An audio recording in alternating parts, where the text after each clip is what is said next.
Bismillahirrahmanirrahim. Assalamualaikum warahmatullahi wabarakatuh. Pertama, saya akan memperkenalkan diri saya terlebih dahulu.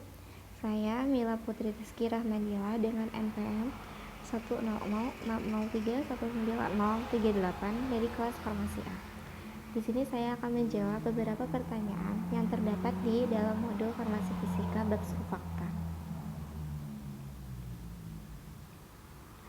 Surfaktan, surface active agent atau zat aktif permukaan, adalah senyawa kimia yang jika terdapat pada konsentrasi rendah dalam sistem, mempunyai sifat teradsorpsi pada permukaan antarmuka pada sistem tersebut.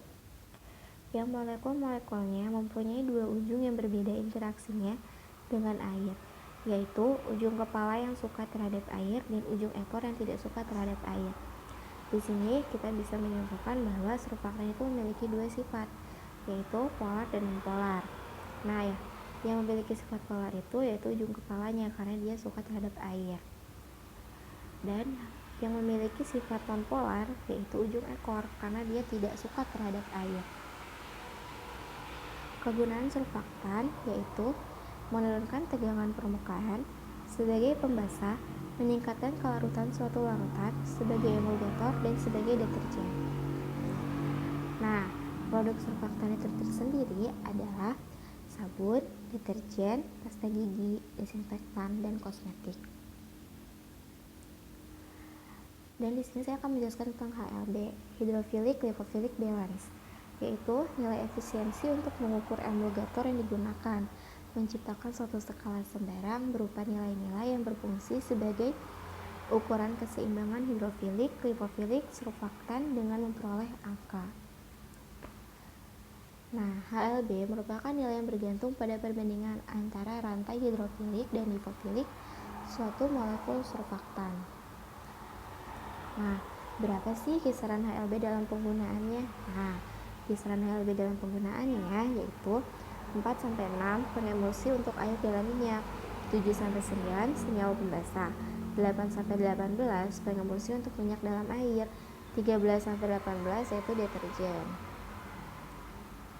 HLB hydrophilic lipophilic balance yaitu surfaktan dengan nilai HLB rendah larut dalam minyak meningkatkan emulsi air dalam minyak, sedangkan surfaktan dengan nilai HLB tinggi larut dalam air meningkatkan emulsi minyak dalam air. Nah, prinsip dari HLB itu tersendiri apa sih? Nah, prinsipnya yaitu semakin tinggi nilai suatu HLB, maka zat tersebut semakin hidrofilik. Semakin rendah nilai suatu HLB, maka zat tersebut semakin lipofilik. Nah, di sini saya akan menjelaskan juga tentang Gibbs absorption. Apa sih Gibbs absorption itu?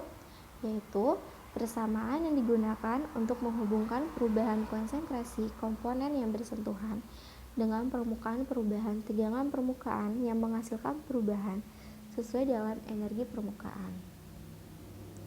Surfaktan dapat bertindak sebagai zat perubahan karena dapat menurunkan suatu sudut kontak antara permukaan dan cairan pembasah sehingga tegangan permukaan akan mengalami perubahan. Perubahan tegangan permukaan dapat dianalisis dengan Gibbs absorption isoterum untuk mendapatkan surface excess. Surfaktan berguna dalam mengurangi tegangan antar muka antara partikel zat padat. Nah, surfaktan yang dapat mengurangi tegangan ini kembali lagi kepada fungsinya dari surfaktan. Di sini saya akan menjelaskan tentang potensial zeta. Apa sih potensial zeta itu? Potensial zeta adalah parameter muatan listrik antara partikel koloid. Nah, semakin tinggi nilai potensial zeta akan semakin mencegah terjadinya flokulasi. Flokulasi itu yaitu penggabungan koloid dari yang kecil menjadi besar. Mekanisme potensial zeta itu tersendiri yaitu stabilitas dispersi koloid bergantung pada potensial zeta. Potensial zeta menunjukkan tingkatan tolak-menolak antara partikel yang bermuatan sama yang saling berdekatan. Koloid dengan nilai potensial zeta tinggi adalah elektrik stabil, sedangkan koloid dengan nilai potensial zeta rendah cenderung akan mengental atau fluktuasi. Apa sih kegunaan dari potensial zeta? Nah, ini kegunaannya untuk mengetahui kestabilan suatu larutan, untuk memprediksi morfologi permukaan suatu partikel, untuk mengetahui muatan permukaan. Potensial zeta dalam medium polar dan nonpolar. Nah, dalam medium polar, ikatan koloid dengan air sangat kuat. Koloid-koloid bermuatan tak sejenis saling tarik-menarik melebihi gaya tolak-menolaknya, sehingga terjadilah flokulasi. Nah, terjadinya flokulasi menunjukkan potensi perubahan potensial zeta yang rendah. Nah, sedangkan dalam medium nonpolar, kestabilan koloid karena fenomena hidrasi, yaitu peristiwa tertariknya muatan positif air pada muatan negatif koloid, sehingga terbentuknya lapisan pelindung. Lapisan pelindung dari air di sekitar partikel mencegah terjadinya flokulasi. Sekian penjelasan dari saya. Mohon maaf jika ada kekurangan. Wassalamualaikum warahmatullahi wabarakatuh.